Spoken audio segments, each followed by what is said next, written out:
Kolkata night റൈഡേഴ്സുമായിട്ടുള്ള IPL പോരാട്ടത്തിൽ Mumbai Indians playing 11-ൽ നിന്നും മുൻ ക്യാപ്റ്റൻ രോഹിത് ശർമ്മയെ ഒഴിവാക്കിയതിനെ ചോദ്യം ചെയ്തിരിക്കുകയാണ് മുംബൈ ഫാൻസ്. വാങ്കഡയിൽ നടന്ന പോരാട്ടത്തിൽ പ്ലേയിങ് 11-ൽ മുംബൈ പ്രഖ്യാപിച്ചപ്പോൾ രോഹിത്തിന്റെ അഭാവം കണ്ട് ആരാധകർ ശരിക്കും ഞെട്ടിയിരുന്നു. പിന്നീടാണ് ഇമ്പാക്ട് പ്ലെയർ ലിസ്റ്റിലാണ് അദ്ദേഹം ഉൾപ്പെട്ടതെന്ന് വ്യക്തമായത്.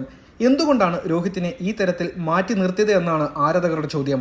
5 തവണ IPL ട്രോഫികൾ സമ്മാനിച്ചിട്ടുള്ള രോഹിത് ശർമ്മയെ വീണ്ടും അപമാനിക്കുകയാണ് മുംബൈ ഇന്ത്യൻസ് ഇപ്പോൾ ചെയ്തിരിക്കുന്നത്. ആദ്യം അദ്ദേഹത്തെ പുറത്താക്കി പകരം ഹാർദിക് പാണ്ഡ്യയെ നായകനായി നിയമിച്ചു. ഇപ്പോൾ പ്ലേയിങ് 11-ൽ പോലും രോഹിത്തിന് സ്ഥാനം നഷ്ടമായിരിക്കുകയാണ്. മുംബൈ ടീമിൽ താരമെന്ന നിലയിലും അദ്ദേഹത്തിന്റെ കരിയർ അവസാനിച്ചെന്നു തന്നെയാണ് പുതിയ നീക്കം ശരിവെക്കുന്നതെന്നും സോഷ്യൽ മീഡിയയിൽ രോഹിത് ഫാൻസ് കുറിക്കുന്നു. മറുവശത്ത് രോഹിത്തിനെ പ്ലേയിങ് 11-ൽ ഉൾപ്പെടുത്താതിരുന്ന മുംബൈയുടെ തീരുമാനത്തിൽ ഒരു വിഭാഗം ആരാധകർ സന്തോഷം പ്രകടിപ്പിക്കുകയും ചെയ്തിട്ടുണ്ട്. മോശം ഫോം കാരണം രോഹിത് ശർമ്മയ്ക്ക് മുംബൈ ഇന്ത്യൻസ് പ്ലേയിങ് 11-ൽ സ്ഥാനം നഷ്ടമായിരിക്കുകയാണ്.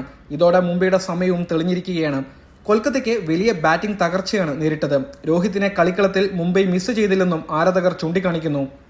രോഹിത് ശർമ്മയില്ലാതെ നിർഭയരായിട്ടാണ് മുംബൈ ഇന്ത്യൻസ് ഈ മത്സരത്തിൽ കാണപ്പെട്ടത്. ഇത് തീർച്ചയായും മുംബൈക്ക് ആഹ്ലാദിക്കാൻ വക നൽകുന്ന കാര്യമാണ്. തുടർന്നുള്ള മത്സരങ്ങളിലും രോഹിത് ഇല്ലാതെ കളിക്കുവാൻ ഇത് മുംബൈയെ പ്രേരിപ്പിക്കുമെന്നും സോഷ്യൽ മീഡിയയിൽ ആരാധകർ പറയുന്നു.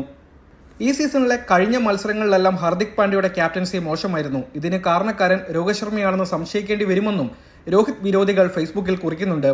കാരണം പലപ്പോഴും ഹാർദിക്കും രോഹിത്തും മാറി മാറി കളിക്കാർക്ക് നിർദ്ദേശം നൽകുന്നതും ഫീൽഡ് ക്രമീകരിക്കുന്നതുമെല്ലാം നമ്മൾ കണ്ടു കഴിഞ്ഞതാണ്. പക്ഷേ കഴിഞ്ഞ മത്സരത്തിൽ രോഹിത് പുറത്തിരുന്നതോടെ കൂടുതൽ ഫ്രീ ആയി മുംബൈയെ നയിക്കുവാൻ ഹാർദിക്കിന് സാധിച്ചിട്ടുണ്ട്. 10 ഓവറിനുള്ളിൽ തന്നെ KKRന്റെ 5 വിക്കറ്റുകൾ വീഴ്ത്താനായതും ഇതുകൊണ്ടാണെന്നും ആരാധകർ സോഷ്യൽ മീഡിയയിൽ കുറിക്കുന്നു. അതേസമയം പരിക്ക് കാരണമാണ് രോഹിത്തിനെ പ്ലേയിങ് 11-ൽ നിന്ന് ഒഴിവാക്കിയതെന്ന സൂചനകളാണ് പുറത്തുവരുന്നത്.